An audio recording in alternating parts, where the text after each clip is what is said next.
Isang magandang araw po mga kalingap, mga kapasado, mga kababayan.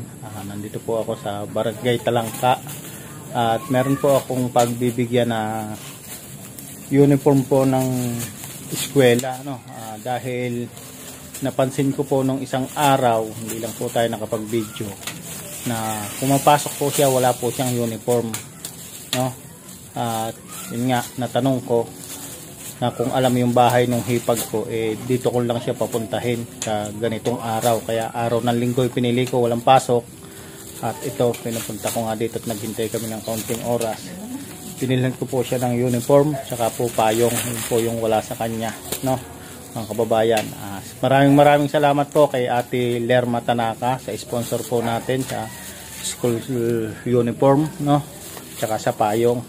Nandito po sila, pinatawag ko na nga lang po yung dito ko sila pinapunta kasi yung bahay po nila doon masyadong maputik, baka po madulas yung inyong lingkod, kaya dito ko lang po pinapunta. At nandito po kasama po yung kanyang magulang, at kaya po sila hindi po nakabili ng uniform dahil po talagang kapos sila sa pera o wala silang pambili, walang maayos na hanap buhay ang kanyang magulang.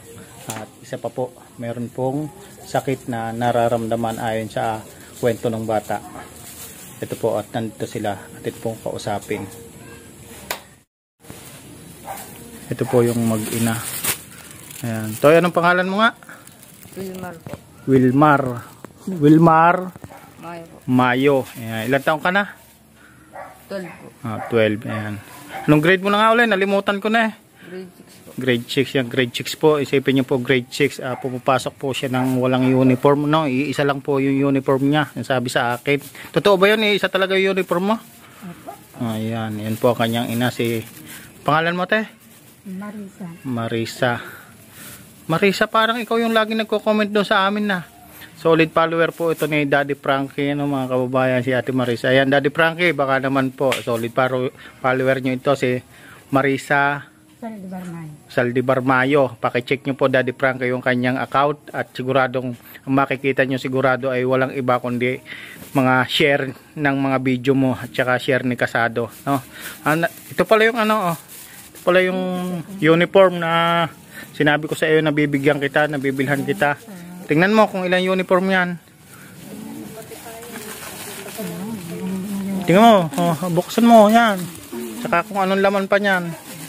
Yan, dalawang uniform po, at meron naman siyang pang baba, t-shirt lang po yung wala sa kanya. At saka binilhan din po natin ng bagong payong. Ayan, binilhan din po natin ng payong. Ayan. Maraming salamat po kay Ate Lerma Tanaka.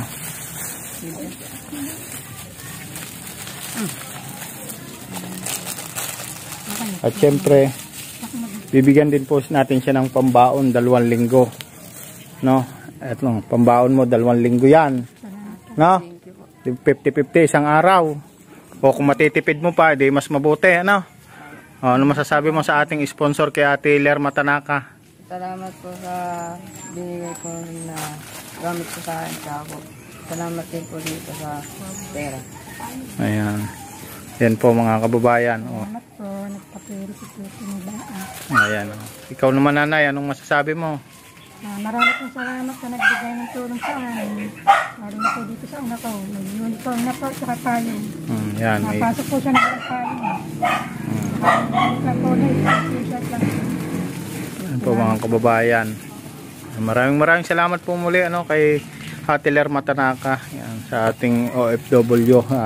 Kahit ganon, si Ate Lerma Tanaka po ay isa lang pong OFW na nagsisikap lang din po, at yung kanyang pag-overtime inilalaan niya sa mga kababayan natin na pwedeng matulungan niya, tayo po ay isa sa naging bahagi na daluyan ng kanyang pagtulong, pinagtiwalaan niya tayo upang ipamahagi natin sa ating mga kababayan ang kanyang mga biyaya o blessing, pagbabahagi ng kanyang blessing. Nawa ay si Lord na po ang bahalang magbalik sa kanya ng mga blessing na pinagkakalob niya sa ating mga kababayan. At lalong-lalo na nga ngayon dito sa ating vlog na to, ito pong si Wilmar Mayo ang ating nabiyayaan o nabigyan ng blessing.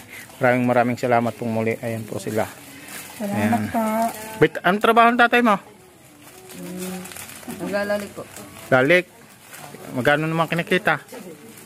Hindi ko po alam. Hindi mo alam. Maliit lang po eh. Ayan.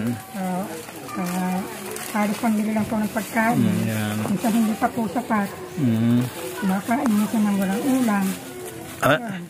Ayan o. Nay, bakit ganyan kayo magsalita ang boses nyo? Ano ba, may goiter ako sa May goiter. paloob ho ang goiter ko. Sa loob. Kaya harap akong magsalita.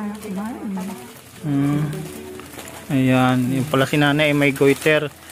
Pero may iniin mo naman kayo maintenance na gamot. Ano, pagka may pera ho, nakakabili ako ng gamot. Pag wala, hindi wala po. Ayan po mga kababayan. At ayun, kailangan pala niya ng gamot. Sa center, wala bang gamot sa center? Wala akong gamot sa center namin. Ayun. Wala palang gamot sa center mga kababayan. Ano? Wala akong napuntahan sa center. Wala naman gamot sa center. Ayan mga kababayan. Ayan po yung ano. At ito, may abot ako sa iyo. Bahala ka na dito. Ayan. Pang dagdag mo kung ano mang pambiling gamot. Malaking tulong ho ito. Ayan mga kababayan. No? Ayan po mga kababayan. Binigay na po natin yung ating pera sa bulsa. Yan, maraming salamat po mga kababayan. Sana po pa-share po ulit ng ating video. At shoutout po muli sa mga OFW. Siyempre sa ating sponsor, Ate Lerma Tanaka, Ate Lucena, shoutout po. Yan. Ate Pardubi, Tita Honey S, shoutout sa inyo. Ate Virginia US, Ate Virginia German, shoutout sa inyo. Marlene Crackit, shoutout po. Meron ng Riyadh, shoutout po sa inyo. At kay Ate Divina ng US, maraming salamat po, shoutout po sa inyo. God bless po at mapagpalang araw po muli sa inyong lahat. Bye po, hanggang sa muli po ang inyong lingkod. Huwag niyo pong kalimutang i-share ang kanyang mga video, Kasado Tayo Vlog, ganun din po sa YouTube channel niya. Pakipuntahan po, pakisubscribe po ng kanyang YouTube channel. Meron na po siyang subscriber, 93.8 thousand subscriber. Malapit na po siyang maka 100,000. Sana po masuportahan niyo po ang aking YouTube channel. Maraming salamat po, hanggang sa muli po. Bye bye.